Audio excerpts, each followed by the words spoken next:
Olá, querido aluno, seja bem-vindo ao curso de Eclesiologia, uma disciplina que faz parte da formação teológica do Seminário Cristão Evangélico do Norte, na modalidade de aula virtual. Nessa disciplina, eu, pastor Matos Oliveira, terei o privilégio de estar com você trabalhando sobre os elementos fundamentais da doutrina bíblica da Igreja. E falaremos ao longo dessa disciplina sobre as essenciais marcas da Igreja de Cristo que são apresentadas na Escritura. Para isso, nós vamos falar sobre, primeiramente, o conceito bíblico de igreja no Antigo e Novo Testamento. Vamos, ao longo da disciplina, apresentar os parâmetros do governo bíblico da igreja, ou seja, nós vamos apresentar os parâmetros aos quais nós, pastores, líderes e vocacionados, temos como responsabilidade no ato de governar, humanamente falando, a Igreja de Cristo até o seu retorno. E, por fim, quero apresentar para vocês fundamentos técnicos e teológicos das características de uma igreja e seus pilares ministeriais. Basicamente, eu quero falar sobre aquilo que torna uma igreja de Cristo, uma igreja verdadeira. Isso em suas características essenciais e também no que nós atualmente temos chamado de marcas de uma igreja saudável. Portanto, ao longo dessa disciplina, nós vamos trabalhar essencialmente e olhar para a Escritura pensando sobre o que é a igreja. E na aula de hoje nós vamos começar falando sobre a natureza da igreja. O que é a igreja e como ela se apresenta biblicamente.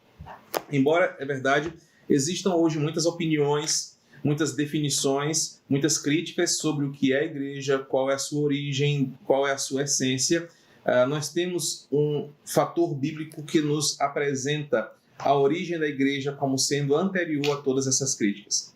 Alguns dizem que a igreja surgiu com Roma no século III. Alguns dizem que a igreja surgiu como uma invenção moderna de tentar controlar homens através da religião. Alguns dizem que a igreja ela é apenas uma adaptação cristã de tradições mais antigas. Mas a verdade é que nós olhamos para a Escritura e aprendemos que, biblicamente, a igreja é parte de um projeto eterno de Deus, que começa muito antes do próprio Éden, mas que se manifesta já no Éden e vai culminar lá no livro de Apocalipse. Portanto, nós vamos aprender que a igreja ela é uma identificação, uma manifestação de Deus para com o seu povo, anterior a todas essas críticas e pensamentos modernos. E vamos começar pensando na aula de hoje sobre a natureza da igreja em três grandes momentos. O significado do termo igreja, vamos pensar sobre as analogias sobre a igreja, como elas se apresentam biblicamente, e por fim nós vamos falar sobre a finalidade da igreja. Tenha por perto a sua Bíblia, caderno, a caneta para fazer as suas anotações, para que você possa absorver com a maior qualidade possível todo o conteúdo aqui compartilhado. Deixe-me começar apresentando para você a origem da igreja e qual é o conceito da igreja e onde ele surge. Para isso nós precisamos ir lá para o livro de Gênesis, quando nós vamos olhar para a origem de todas as coisas. Embora seja verdade que a igreja como instituição, como uma reunião organizada, funcionalmente tendo a sua desenvoltura semanal, ela é mais evidente a partir do livro de Atos, mas nós temos um conceito teológico de igreja que vem muito anterior a isso, e nos remetemos à criação de tudo. Quando, no livro de Gênesis, no capítulo 1, versos 26 ao 28, Deus cria a humanidade. Aqui nós já temos o embrião de uma compreensão teológica do que é a igreja e a sua natureza. No capítulo 1 de Gênesis, verso 26, nós observamos que Deus cria a humanidade, como está escrito no verso 26. Façamos a humanidade, o termo aqui é Adamá, traduzido como homem, a nossa imagem e semelhança, mas Adamá significa a humanidade. A humanidade, um todo, um coletivo para aquilo que vem no verso 27, criou o homem e mulher. Os termos aqui usados no hebraico fazem uma compreensão, nos dão uma compreensão melhor do assunto. Homem e mulher, juntos, eles tornam e formam a humanidade. Portanto, quando Deus cria o homem, ele cria para si uma humanidade. E essa humanidade, agora no verso 28, tem algumas tarefas, tem alguns trabalhos a serem executados, nós chamamos de mandatos. E esses mandatos representam a natureza da igreja aqui no livro de Gênesis. Observe que, ao criar a humanidade, Deus cria homem e mulher no ambiente de contato consigo, em santidade, em pureza, em amor, sem obstáculos. Deus cria o homem para se relacionar com ele, para desfrutar da sua presença, para adorá-lo e viver em intimidade com o Senhor. Essa humanidade, este propósito original, é a humanidade criada para servir e adorar ao Senhor, em santa comunhão, em santo relacionamento. Quando Deus cria o homem, no verso 28, ele dá algumas ordens, e essas ordens nos dizem muito sobre a igreja. A primeira delas, ele fala: sede fecundos e multiplicai-vos. A ideia aqui é que agora homem e mulher, representando a humanidade, precisavam ou teriam como sua tarefa colocar mais pessoas no mundo, multiplicarem-se como adoradores, como servos, como família, como povo que se ajunta diante do Senhor em santidade, para que mais e mais e mais e mais pessoas adorassem ao Senhor. Multiplicar aqui e ser fecundo é uma ordem de Deus para que homem e mulher povoassem, multiplicarem-se, e eles criassem o maior número possível de adoradores em santidade ao Senhor. Portanto, a igreja, ela sempre teve uma proposta de ser povoada por uma multidão, por toda uma grande humanidade composta de homens e mulheres que estão próximos do Senhor sem nenhum obstáculo. Os mandatos seguintes são importantes, porque ele fala: enchei a terra e sujeitai-a, e depois dominai-a. Esses três verbos nos ensinam três coisas sobre a igreja. A primeira delas é que a igreja precisava aqui, assim como a humanidade, estar presente onde houvesse domínio do Senhor nessa terra. Onde houvesse terra, onde houvesse habitat para o ser humano, ali deveria ter a humanidade santa, a igreja do Senhor espalhada. Por isso a igreja não é um reduto pequeno, localizado e de uma minoria. A igreja deve estar espalhada por toda a terra, enchendo toda a terra com essa relação de adoração ao Senhor. E o termo seguinte é sujeitai-a e dominai-a. Sujeitar e dominar aqui tem a ideia de que esse povo que está junto de Deus, que é próximo dele, que vive em adoração e santidade, espalhado pela terra, esse povo vai determinar o que é cultura, o que é política, o que é ética, o que são os valores morais de acordo com a palavra do Senhor. Observem que aqui, antes do episódio da queda, a igreja está manifesta como sendo a humanidade que tem acesso ao Senhor, uma humanidade a qual o Senhor tem acesso para sobre eles governar, se relacionar, e isso numa intenção de ser numerosa, de ser grande, de povoar toda a terra e de exercer sobre essa terra uma influência que vai desde a adoração, envolvendo a política, a arte, a economia e todos os outros aspectos que nós conhecemos. A igreja aqui no Éden é representada pelo desejo de Deus de ter consigo um povo que se une em seu redor, em seu entorno, para adorá-lo sem obstáculos de pecado, mas em santidade e em comunhão com ele.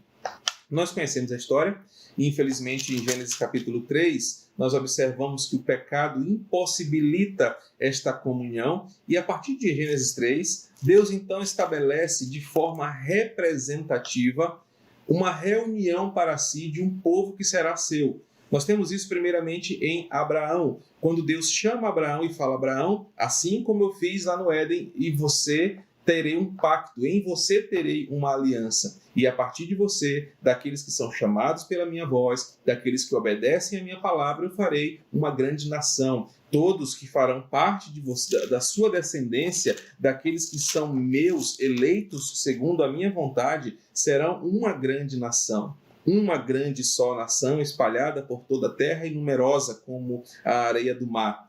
E vocês serão uma bênção, e vocês abençoarão e serão abençoados. Esse é o conceito de igreja aqui, uma numerosa multidão, mas uma só nação, um só povo, acolhido pelo Senhor, reinando com ele e sendo governados por ele. Essa história continua e se torna mais clara quando lá em Êxodo, por exemplo, nós temos ao pé do Monte Sinai, Deus fazendo um pacto com o povo, agora sob a legislação de Moisés, e Deus continua dizendo isso em Êxodo capítulo 19, quando ele fala: olha, embora toda a terra seja minha, embora tudo seja meu, eu quero com vocês ter um pacto e uma aliança especial. Você observa isso dos versos 4 e 5, principalmente quando Deus diz: olha, eu sou o Senhor sobre vocês, verso 4, porque vocês viram que eu libertei vocês. É importante essa conexão aqui para entendermos a natureza da igreja, que a igreja ela é separada do ambiente que desonra ao Senhor pela desobediência. A igreja tem por natureza ser tirada do meio da humanidade pecaminosa, ou da humanidade de pecadores. A partir de Gênesis 3, o mundo está corrompido. Embora tudo continue do Senhor, ele não perdendo o seu domínio, agora ele escolhe para si, dentro desse ambiente de pecadores, um povo para viver com ele aquilo que perdemos no Éden. Portanto, a igreja tem uma ligação íntima e eterna com o propósito original da criação, que era habitarmos na presença do Senhor, estarmos diante dele sem a limitação dos nossos pecados. Isso é manifesto ao longo do Antigo Testamento, e em Êxodo 19 nós temos essa confirmação muito nítida, porque Deus diz: olha, se vocês ouvirem a minha voz, guardarem a minha aliança, vocês serão minha propriedade particular dentre os povos, mesmo e embora ou porque toda a terra é minha. Vocês me serão reino de sacerdotes, vocês me serão nação santas, serão povo meu.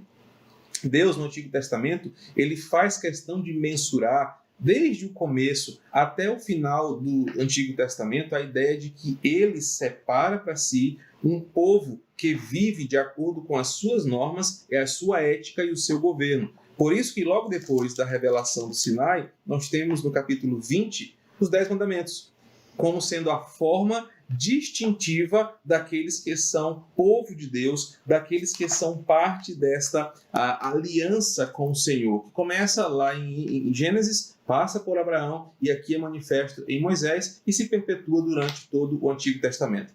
A palavra que é muito utilizada para simbolizar a igreja aqui no hebraico é kahal. E esse termo kahal é exatamente isso, uma reunião daqueles que são marcados pelo mesmo propósito, com a mesma finalidade. Lembrando que, a partir da instituição do povo de Deus, havia um sinal no Antigo Testamento que fazia distinção de quem fazia parte desta aliança, e era a circuncisão. Por isso, desde sempre, Deus diz que a igreja ela é a reunião daqueles que se reúnem ao seu redor para desfrutarem da sua presença, distintos daqueles que ainda estão condenados pela maldição do pecado. Entretanto, essa igreja que é apresentada no Antigo Testamento, ela é grande, ela é ideologicamente fantástica e gloriosa, porque ela é numerosa multidão, ela está por toda a terra e não apenas centralizada em um pequeno grupo e uma pequena localidade. Aprendemos que no Novo Testamento essa mesma palavra agora ela muda por causa do idioma, mas continua com o mesmo sentido. A palavra no Novo Testamento agora é eclesia, e ela é composta exatamente de uma preposição e um verbo, ek e kalel. Por que é importante mensurar isso falando sobre igreja?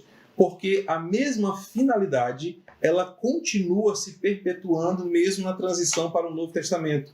Deus continua chamando de povo seu, de igreja, aqueles que são chamados para estarem juntos pelo propósito, pela finalidade, mas esse povo agora está reunido para fazer alguma coisa. Eles são chamados por Deus, eles são chamados para servir ao Senhor em adoração, em santidade. É o que nós falaremos daqui a pouquinho sobre as finalidades da igreja. Mas Antigo e Novo Testamento nos mostram que a igreja ela é uma intenção ou uma manifestação de Deus anterior à própria concepção moderna do que é a igreja. Desde a eternidade, Deus planejou um povo que se reuniria em torno da sua palavra, desfrutaria da sua presença e adoração. Esse povo é numeroso, esse povo está espalhado por toda a terra, esse povo tem uma marca distintiva que é a santidade. Daí, no Antigo Testamento, a circuncisão e os rituais serem as marcas que mostram que a igreja, o povo, estava afinado com o Senhor. E no Novo Testamento, a confissão, a fé no sacrifício substitutivo de Cristo, a obediência à sua palavra são também as marcas que mostram deste povo a igreja como sendo um ideal eterno de Deus para a humanidade. Pensando sobre isso um pouquinho mais, nós vamos perceber que Antigo e Novo Testamento fazem uma conexão muito íntima sobre o que a igreja é e aquele que a governa. Quando pensamos no conceito de igreja, pensamos exatamente na conexão íntima de quem a igreja é e como ela manifesta esse seu senhorio e seu governo. Nós percebemos que na Bíblia existem 3 formas de apresentar a igreja que fazem conexão com o Senhor. A Bíblia faz questão de, para a Trindade, Pai, Filho e Espírito, mensurar para cada um deles uma característica da igreja. Nós vamos observar em textos como, por exemplo, nós vamos passear daqui a pouco, em Êxodo capítulo 15, Números capítulo 14, Isaías 62, Oséias capítulos 1 e 2, Deuteronômio 32, que a primeira marca da igreja, a primeira analogia que é usada para a igreja, é a analogia da igreja ser o povo de Deus. E nós vamos perceber que existe para cada pessoa da aliança uma analogia: povo de Deus, corpo de Cristo, templo do Espírito.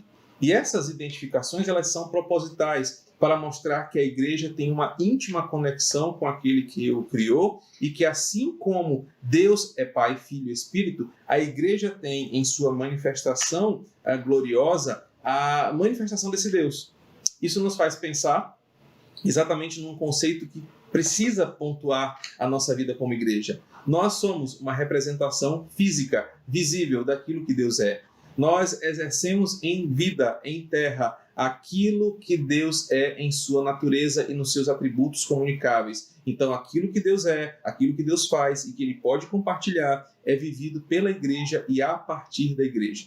A primeira analogia que eu quero mensurar é a igreja como sendo o povo de Deus. E esses textos que eu acabei de citar nos mostram uma íntima conexão de Israel como sendo povo de Deus e como a igreja continua sendo chamada por povo de Deus. Você observa, principalmente no texto de Êxodo, que eu citei agora há pouco, que uma das questões que Deus faz a menção ali é que toda a terra é dele. Deus continua sendo o Senhor de tudo, Deus continua exercendo o seu senhorio cósmico sobre toda a criação. O pecado não tirou de Deus a sua gloriosa majestade. Entretanto, agora a terra vive em desobediência. Entretanto, o pecado agora trouxe para a criação o aspecto da desobediência àquilo a quem Deus é. Então, dentro deste ambiente de desobediência e desonra, Deus escolhe um povo para viver aquilo que foi perdido pelo pecado. Deus escolhe um povo para representar aquilo que perdemos no Éden e como essa nova identidade traz benefícios à humanidade. O termo que é usado no Antigo Testamento é povo de Deus. Em Êxodo, capítulo 19, é exatamente essa a ideia. Eu tiro de dentro desse ambiente de desobediência um povo que será marcado pela minha presença, será governado pela minha lei, será direcionado pela minha palavra e, por isso, este povo será diferente dos demais. Sendo povo de Deus, nós agora devemos a Ele a nossa total obediência. Nós devemos a Ele nossa total submissão, porque Ele nos conquistou. Ele nos salvou.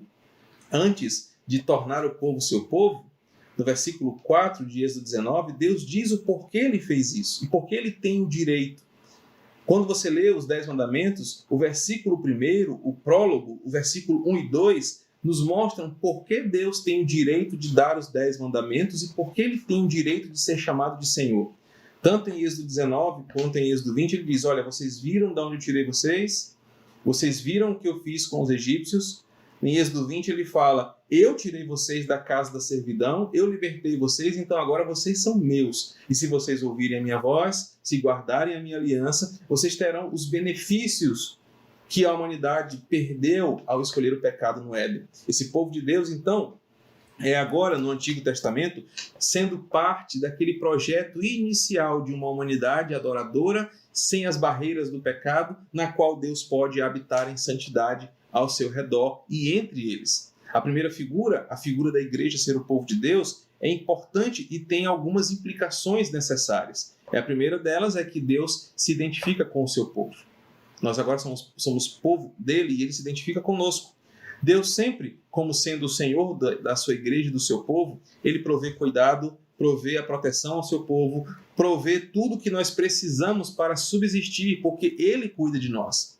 Ele também mantém o seu povo em uma aliança especial. Em Deuteronômio 32, verso 10, fala que nós somos como a menina dos seus olhos, e por isso a igreja ela tem, de forma distintiva, um cuidado especial da parte daquele que é o seu Senhor. Sendo o povo de Deus, ele espera que nós tenhamos essa fidelidade a Ele e que nós devolvamos a Ele, em gratidão, todo o cuidado, a adoração por todo o cuidado que Ele provê para o seu povo.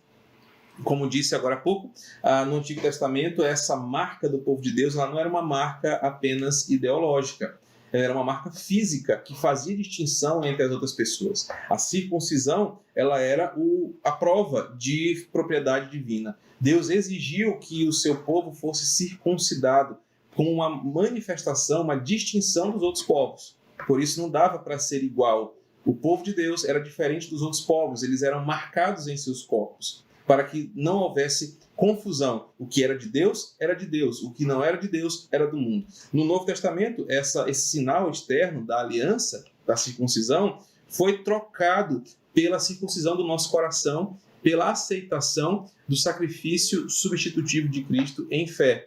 Observa que no Antigo e no Novo Testamento era possível distinguir quem era o povo de Deus. No Antigo Testamento, a distinção física, no Novo Testamento, a distinção espiritual. Mas sempre, como povo de Deus, a igreja era diferente do mundo, a igreja era retirada do mundo para viver o ideal originário da criação lá no Éden.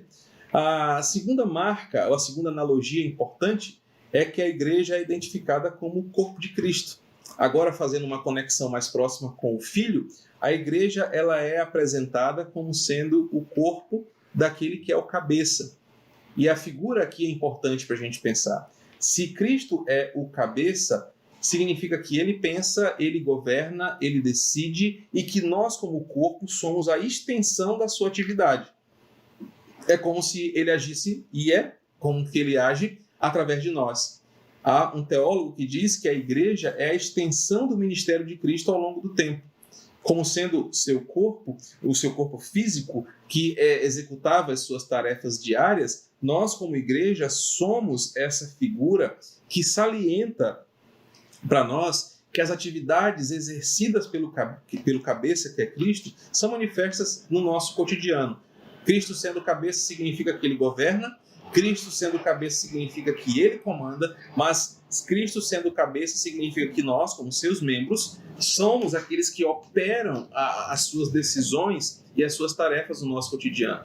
É importante fazer essa conexão novamente. A ideia de que nós somos um corpo com muitos membros, de novo faz menção ao Éden. Há uma grande multidão espalhada ao redor da terra, comungando de um só senhorio. Apenas um só é o cabeça que governa a igreja. E Cristo é esse quem pensa, quem age, que decide, quem orienta, quem ilumina o seu corpo, que é a igreja.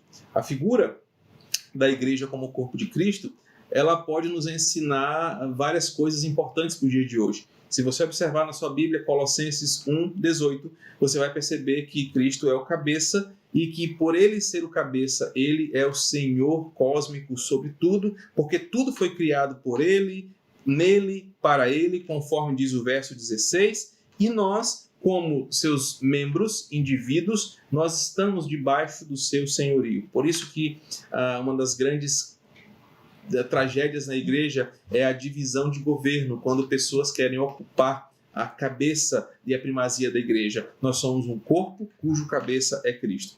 A figura do corpo de Cristo também nos ensina sobre o nosso lugar.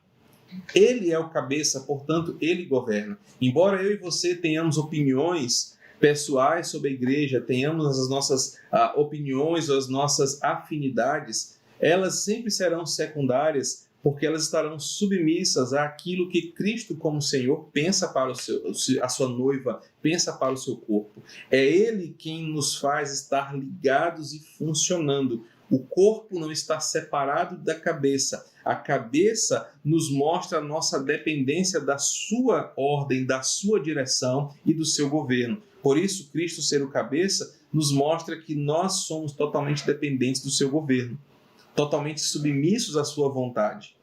Uma outra coisa importante sobre a igreja ser o corpo de Cristo é que, como somos muitos membros, e a linguagem de Paulo aqui nos é importante, Paulo vai dizer em Coríntios, capítulo 12, que nós somos muitos membros. E sendo muitos membros, isso ressalta a ideia de que a igreja é uma igreja universal, plural, composta de muitas pessoas. No ideal de Gênesis, quando a ideia é de encher a terra, ali há diversas oportunidades de manifestações culturais diferentes. E a igreja, sendo o corpo de Cristo, traz esse aspecto da universalidade da igreja. Nós somos muitos, diferentes em nossas tradições, diferentes em nossas culturas, mas existe um eixo que nos mantém unidos, existe alguns pontos que são cardeais, que nos mantêm unidos como um só corpo. Mesmo tendo distinções culturais, mesmo tendo hábitos alimentares diferentes, mesmo tendo formas de expressar a nossa fé diferente, nós temos um elemento que nos une, é o cabeça. E ele, sendo cabeça, nos coloca dentro do mesmo parâmetro. A igreja é universal por estar espalhada por toda a terra, mas ela é uma só igreja porque tem um só Senhor e uma só cabeça. E aí, por fim, pensando ainda sobre o corpo de Cristo, a igreja, ela é, sim, uma extensão física daquilo que o cabeça é. Nós temos isso no Novo Testamento, quando Cristo fala que estaria conosco todos os dias, quando nós levamos a mensagem do Evangelho de Cristo, quando nós saímos em seu nome para pregar, nós somos aqueles que continuam as obras de Cristo. Não no sentido vicário, não no sentido redentivo, mas agora a manifestação da graça salvadora, a manifestação do amor de Deus, a manifestação da obra redentiva desse Cristo que foi morto, crucificado e ressurgiu para nos salvar. Nós somos a extensão desse seu ministério. Por isso que nós não podemos ficar à parte das coisas que acontecem e muito menos inertes aos males desse mundo. Assim como Cristo era profeta, era sacerdote, ele servia como rei, nós devemos executar o seu ministério, trabalhando nas nossas comunidades, levando a mensagem desse evangelho, servindo a este mundo como o nosso Senhor serviu. A igreja, como corpo de Cristo, ela é essa extensão física nos dias de hoje daquilo que o cabeça, nosso Senhor Jesus Cristo, o é.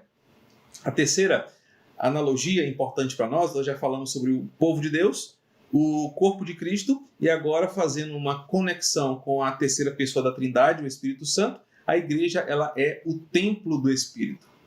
E no Novo Testamento, as palavras, e todas as vezes que há uma ligação entre o templo e o indivíduo, ou a igreja, e a palavra naos, ela significa tabernaculizar, fazer-se tabernáculo, fazer-se moradia.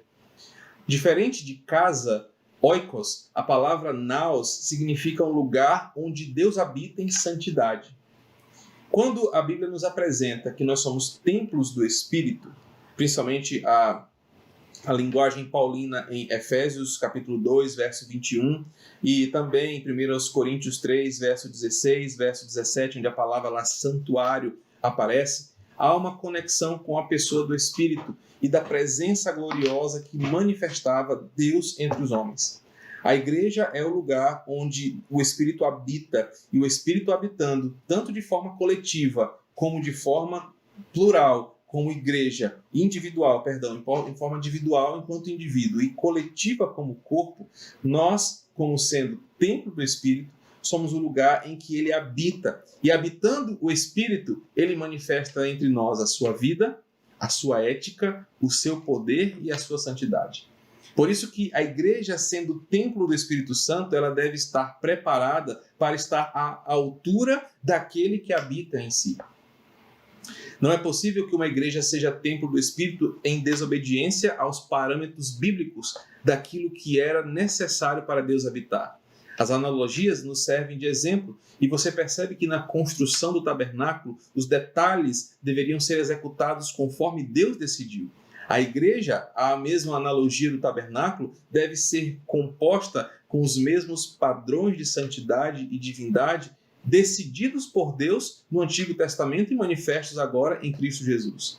Se somos templo do Espírito, devemos estar preparados em santidade, em obediência e de acordo com os propósitos e princípios divinos, para que o Espírito Santo habite entre nós. E habitando entre nós, ele trará certamente consigo a sua vida, a sua glória, a sua presença, e isso nos fará estar cheios dele, o famoso fruto do Espírito, tanto explicado e pregado por Paulo em Gálatas. O Espírito Santo, sendo nós seu templo, habitando ele em nós, onde ele está, ali há a sua glória e o seu poder. Cada igreja, pequena ou grande, a igreja universal, como Mateus 16 apresenta, a igreja de Cristo, ou as pequenas igrejas locais, como a igreja da Galácia, a igreja de Colossos, de Filipos, todas elas são templos do Espírito onde ele habita, e onde ele habitar existe a sua glória, existe o seu poder e a sua majestade. Por isso não depende do tamanho da igreja, depende de como ela está para receber este Espírito que quer habitar, tabernaculizar entre os seus filhos.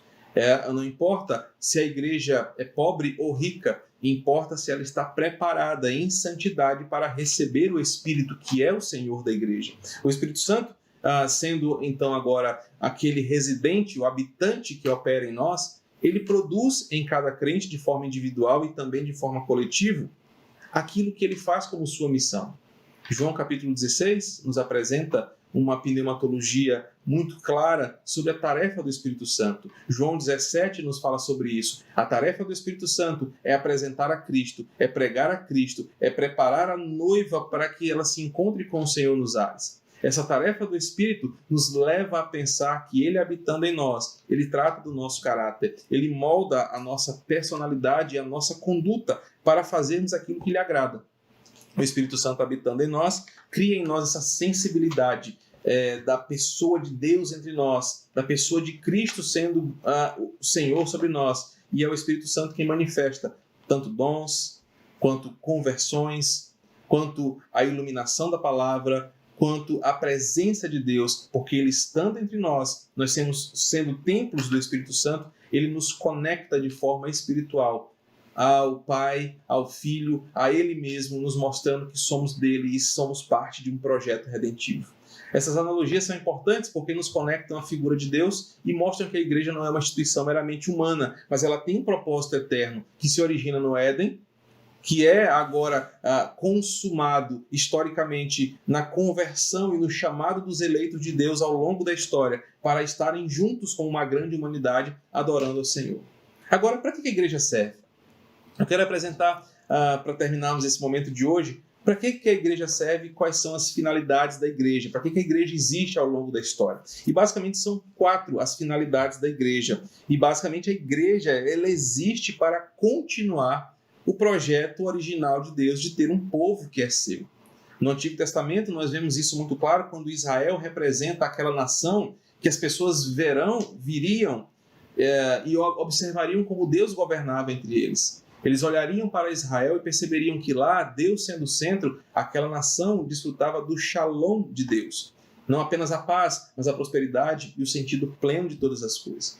No Novo Testamento, essa igreja, essa eclesia, leva essa mensagem de dentro para fora, do governo soberano de Deus, do senhorio de Cristo, e mostrando que, fazendo parte desta igreja, voltamos ao propósito original de comunhão com Deus. Então a igreja existe para continuar esse ministério de aproximação de Deus com os homens em um habitat de santidade por toda a terra, comungando da sua presença sem os obstáculos que o pecado colocou no nosso caminho. Mas eu posso dividir esse grande tema em 4 blocos. A igreja existe para trazer nesse ministério de aproximação homens ao Senhor em 4 grandes frentes. A primeira delas é pela evangelização. A igreja existe com a finalidade de evangelizar. Isso está lá em Mateus capítulo 28, verso 19, quando lá nos mostra que o chamado para a evangelização não é um pedido do Senhor, mas é uma ordem para os seus discípulos. Ele fala que os discípulos existem para ir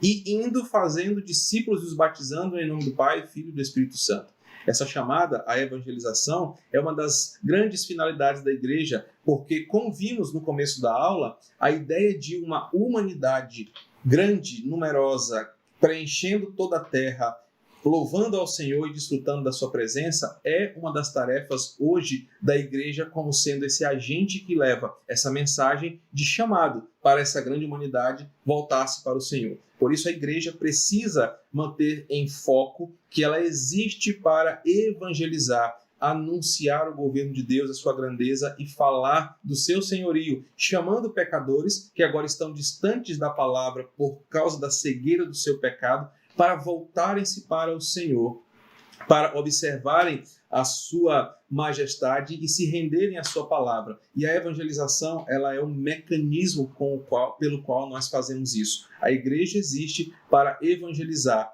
não levando a sua palavra, mas levando a palavra do Senhor, não apresentando os seus feitos, mas apresentando os feitos do Senhor, chamando os povos ao arrependimento.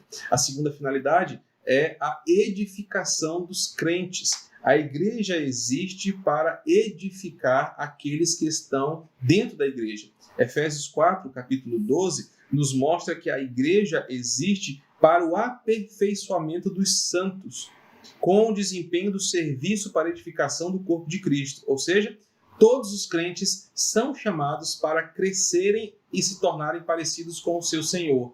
E isso é uma das finalidades da igreja: tornar homens pecadores, tornar pessoas falhas, cada vez menos falhas, mais parecidas com o Senhor. Isso através de um exercício diário de edificação, que nós podemos observar na nossa prática. A comunhão, ela edifica e nos torna mais parecidos com o Senhor. A palavra, os sacramentos, a instrução bíblica nos tornam mais semelhantes ao nosso Senhor e por isso edificam os crentes. A igreja existe para que as pessoas que fazem parte dela se tornem parecidas com Cristo, se tornem maduras, como Paulo fala aos Colossenses. E isso requer de nós um empenho, uma instrução pela palavra, um ensinamento através do discipulado, um mecanismo de colocar as pessoas que não conhecem a verdade agora de frente com a verdade, tornando-se mais parecidas com o seu Senhor. A terceira finalidade, que é importante para nós, sobre quais são as finalidades da igreja, para que ela existe, é a adoração. Lembre-se que no propósito original, a ideia que Deus tem é que a humanidade adore o seu nome, sem os empecilhos do pecado e estando constantemente em sua presença. A atividade da igreja deve ser a adoração, a finalidade da igreja deve ser a adoração.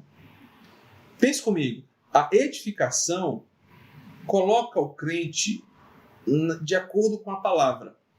A adoração faz com que o crente manifeste a sua gratidão por essa salvação da palavra.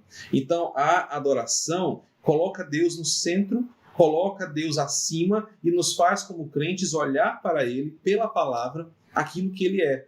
Por isso, quando adoramos ao Senhor, quer seja no âmbito individual, na nossa casa, ou em onde estivermos, ou coletivamente como igreja em nossas reuniões solenes, nós estamos centralizando a figura de Deus e dizendo: Senhor, conforme o plano original da tua obra criadora, nós estamos aqui para te adorar, para desfrutar da tua majestade, longe dos empecilhos da carne, longe dos empecilhos do mal, nós queremos te adorar em espírito e verdade.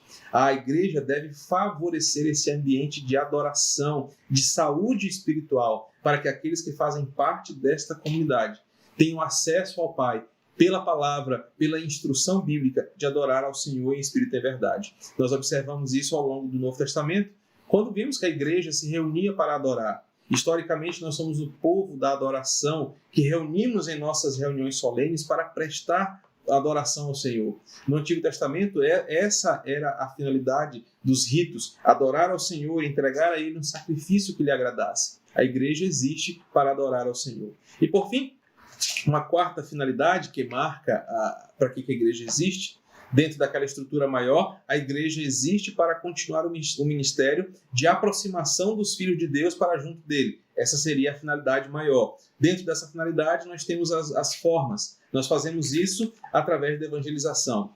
Nós fazemos isso através da edificação pela palavra, ensinando as pessoas a viverem de acordo com os propósitos de Deus. Isso nos leva à adoração, à contemplação desse Senhor majestoso.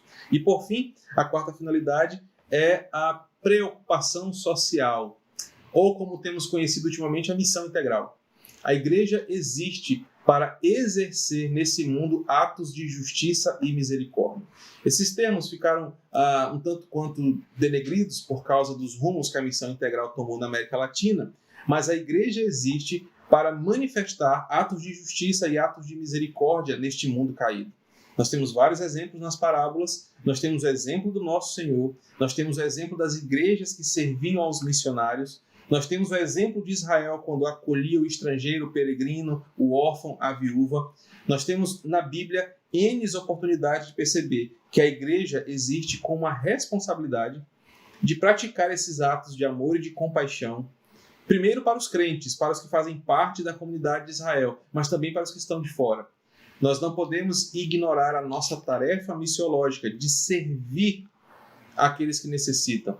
A Epístola de Tiago, a Carta aos Gálatas, nos ensina sobre esse serviço que nós devemos ter para aqueles que são menos favorecidos, para que eles vejam na prática o amor manifesto pelo Evangelho. A igreja é chamada para servir em uma preocupação social, não apenas como um ato de assistencialismo, mas um evangelho que põe em prática o cuidado daqueles que sofrem. É nessa característica que nós apresentamos um amor que ultrapassa as palavras, e por isso a igreja deve sim atuar onde quer que haja o sofrimento. Observem que essas finalidades menores nos colocam de volta na finalidade maior.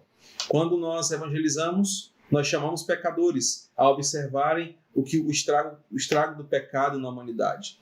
Ao edificarmos as pessoas pela palavra, nós reorientamos os seus corações para observarem a lei do Senhor, voltarem-se em obediência para Ele, o que nos leva à terceira finalidade, o povo que começa a adorar a esse Deus pela salvação, pela libertação, pelo amor manifesto, pela sua compaixão. E isso nos leva a fazer mais por pessoas que sofrem. Isso nos leva a sair dos nossos lugares e servir as outras pessoas, apresentando Cristo em nossas obras. A aula de hoje nós falamos sobre a natureza da igreja. Falamos sobre a palavra, o sentido e o significado da igreja no Antigo e Novo Testamento. Falamos sobre as principais analogias bíblicas que remetem à figura da Trindade. Apresentamos a fórmula trinitária da igreja. A igreja é o povo de Deus, a igreja é o corpo de Cristo, a igreja é o templo do Espírito Santo. Uma analogia que Paulo principalmente usa muito na sua teologia. E por fim falamos sobre a finalidade da igreja. Para que a igreja existe? Ela existe para continuar este ministério de aproximação de homens à presença e à comunhão do Senhor. Faz isso através da evangelização, da edificação, da adoração e da missão da igreja, a missão integral como um todo, que serve todos ao nosso redor. Na aula que vem, nós vamos falar sobre formas de governo, nós vamos falar como a igreja humana é governada e quais os parâmetros bíblicos que elas devem obedecer, e continuaremos os nossos estudos em eclesiologia. Que Deus nos abençoe e até a nossa próxima aula.